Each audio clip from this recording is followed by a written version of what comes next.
Hello student. हम चिकित्सा का चक्कर पाठ पढ़ रहे थे, जो कि एक हास्य व्यंग है। इसमें कैसे कैसे डॉक्टर, वैद्य जी, फिर हकीम जी को बुलाया गया। उनका पेट का दर्द ठीक नहीं होता। अब हम आगे पढ़ेंगे। हकीम साहब आए। यद्यपि मैं अपनी बीमारी का जिक्र और अपनी बेबसी का हाल लिखना चाहता हूँ, पर हकीम साहब की पोशाक और उनके रहन सहन तथा फैशन का जिक्र ना करना मुझसे ना हो सकेगा। सर्दी बहुत तेज़ नहीं थी। बनारस में बहुत तेज़ सर्दी नहीं पड़ती। फिर भी ऊनी कपड़े पहनने का समय आ गया था। परंतु हकीम साहब चिकन का बददार कुर्ता पहने हुए थे। सिर पर बनारसी लोटे की तरह टोपी रखी हुई थी। पाँव में पजामा ऐसा मालूम होता था कि चूड़ीदार पजामा बनने वाला था। परंतु दर्जी ईमानदार था। उसने कपड़ा चुराया नहीं, सब का सब लगा दिया। अथवा यह भी हो सकता है कि ढीली मोहरी के लिए कपड़ा दिया गया और दर्जी ने कुछ कतर बोध की हो, चुस्ती दिखाई हो। जूता कामदार दिल्ली वाला था। हकीम साहब पतले दुबले इतने थे कि मालूम पड़ता था कि अपनी तंदुरुस्ती अपने मरीजों में बांट दी है। हकीम साहब ने नज़ाकत भी बला की थी। रहते थे बनारस में, मगर कान काटते थे लखनऊ के। तो यहाँ पर लेखक ने जो हकीम जी थे उनके कपड़ों का, वो कैसे कपड़े पहने हुए थे, कैसे उनमें बातचीत करने का तरीका था, और वो खुद भी कैसे थे, पतले दुबले थे। तो यहाँ पर लेखक ने उन पर व्यंग किया है कि ऐसा लगता है जैसे कि उन्होंने अपनी तंदुरुस्ती यानी कि अपनी सेहत मरीजों को बांट दी है। और वो रहते तो बनारस में थे, लेकिन उनकी जो नज़ाकत थी, यानी आपने देखा होगा जो नवाब होते हैं लखनऊ के, वो बड़े सलीके से बोलते हैं, कान काटते थे लखनऊ के। तो इस प्रकार से उन्होंने हकीम जी का वर्णन किया।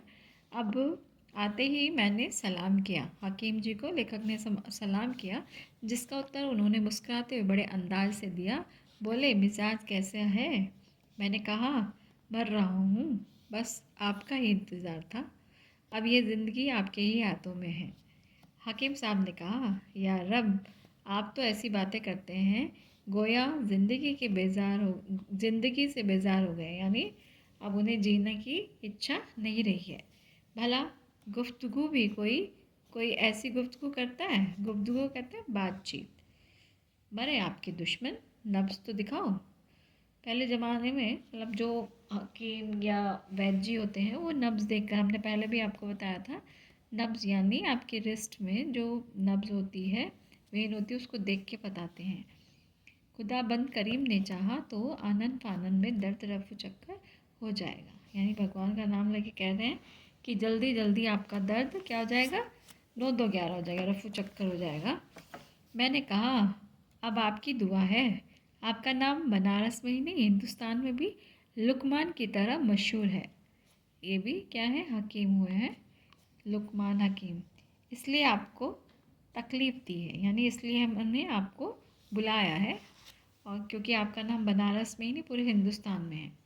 10 मिनट तक हकीम जी ने नब्ज़ देखी, फिर बोले, मैं नुस्खा लिखे देता हूँ, इससे इस वक्त आप पी लीजिए, इंशाल्लाह ज़रूर शिफा होगा। शिफा कहते हैं यानी आपके रोग से मुक्ति हो जाएगी। हकीम साहब चलने को तैयार हुए। उठते उठते बोले, ज़रा एक बात का ख्याल रखिएगा, आजकल दवाइयाँ लोग बहुत पुरानी रखते हैं। मेरे यहाँ ताज़ी दवाइयाँ मिलती है। हमने देखा होगा कि हर कोई अपनी बिक्री के लिए, हर कोई अपने सामान को देने के लिए ही अपने सामान की प्रशंसा करता है। तो ऐसे ही उन्होंने कहा कि लोग बाग पुरानी दवाई रखते हैं, आप मेरे यहाँ से ताज़ी दवाई ले लेना। दर्द फिर कम हो चला, परंतु दुर्बलता बढ़ती गई। यानी दर्द में तो राहत हो गई, लेकिन कमज़ोरी महसूस हो रही थी। कभी कभी दर्द का दौरा भी अधिक वेग से हो जाता था। घर वालों को और मुझे भी दर्द के संबंध में विशेष चिंता होने लगी, क्योंकि दर्द ठीक नहीं हुआ, तो इसलिए घर वाले सभी लोग परेशान थे। कोई कहता था कि लखनऊ चले जाओ, कोई कह रहा एक्सरे का नाम, कोई एक्सरे का नाम लेता था। किसी किसी ने सलाह दी कि जल चिकित्सा कीजिए, यानी सारी चिकित्सा को लेखक पर आजमाया गया। एक सज्जन ने कहा, यह सब कुछ नहीं, आप होम्योपैथी का इलाज शुरू कर दीजिए। देखिए कितनी शीघ्रता से लाभ होता है। बोले साहब इन नन्ही नन्ही गोलियों में मालूम नहीं कहाँ का जादू है। यानी हमने देखा होगा जो होम्योपैथिक की गोलियाँ होती हैं बहुत छोटी छोटी होती हैं, तो उसी के लिए कह रहे हैं। साहब जादू का काम करती है जादू का। एक प्रकृति चिकित्सा वाले ने कहा था कि आप गीली मिट्टी पेट पर लेप कर धूप में बैठिए, 1 हफ्ते में हवा दर्द क्या हो जाएगा, हवा हो जाएगा, यानी दर्द आपका गायब हो जाएगा। हमारे ससुर साहब एक डॉक्टर को लेकर आए। उन्होंने कहा देखिए साहब आप पढ़े लिखे आदमी हैं, समझदार हैं।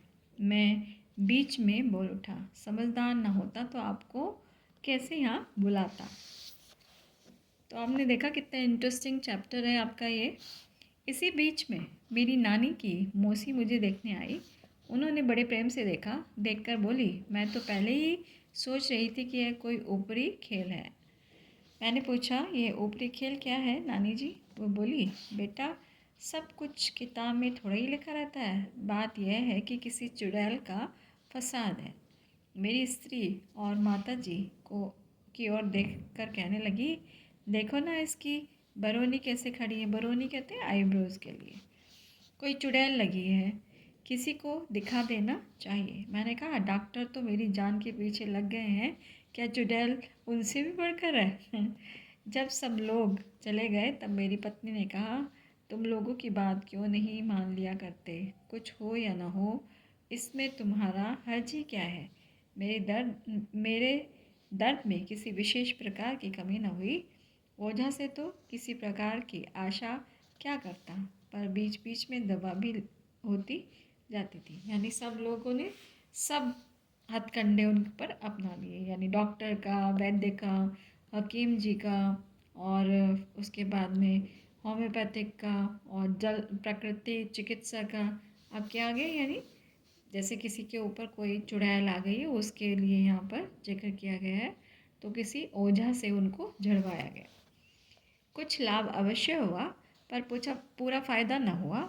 मैंने अब पक्का इरादा कर लिया था कि लखनऊ जाऊंगा, तो जो बात काशी में नहीं हो सकी लखनऊ में हो सकती है। वहाँ सभी साधन है, यानी लखनऊ बड़ा शहर है तो वहाँ पर हर तरह की उनको मेडिकल फैसिलिटी मिल जाएगी, इसलिए वो लखनऊ जाना चाहते थे। सब तैयारी हो चुकी थी। इतने में एक डॉक्टर को एक मेहरबान लिवाला आए। उन्होंने देखकर कहा जरा मुंह तो देखो। मैंने कहा मुंह, जीभ तो देखिए। देखकर बड़े जोर से हंसी। मैं घबराया।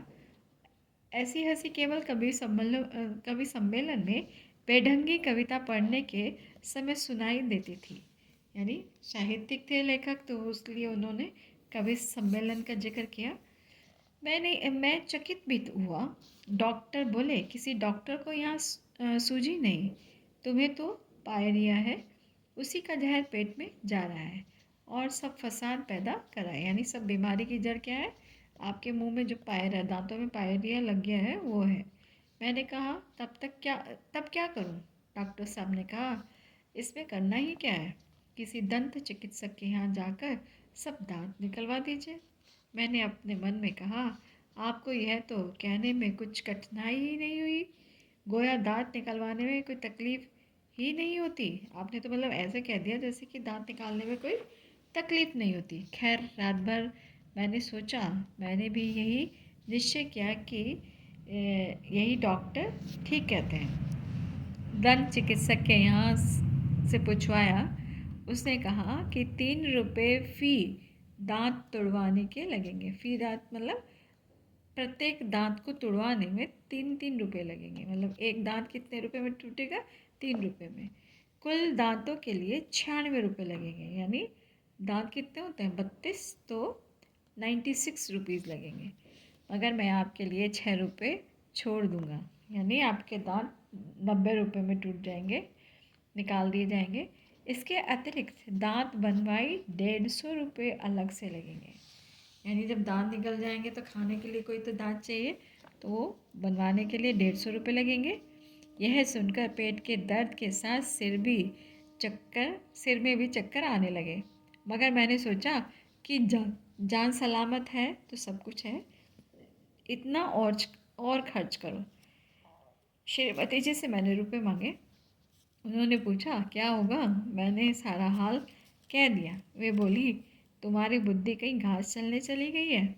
आज कोई कहता है दांत उखड़वा डालो, कल कोई कहेगा सारे बाल उखड़वा डालो, परसों कोई डॉक्टर कहेगा नाक निचवा डालो, आंखें निकलवा लो।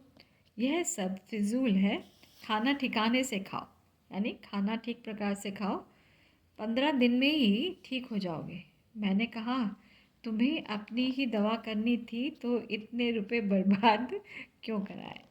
तो यहाँ पर हमने देखा कैसे कैसे चिकित्सा के चक्कर में वो लगे रहे और उनका पेट ठीक नहीं है, और सब ने अपनी अपनी सलाह दी, आने वाले भी अपनी सलाह देते थे।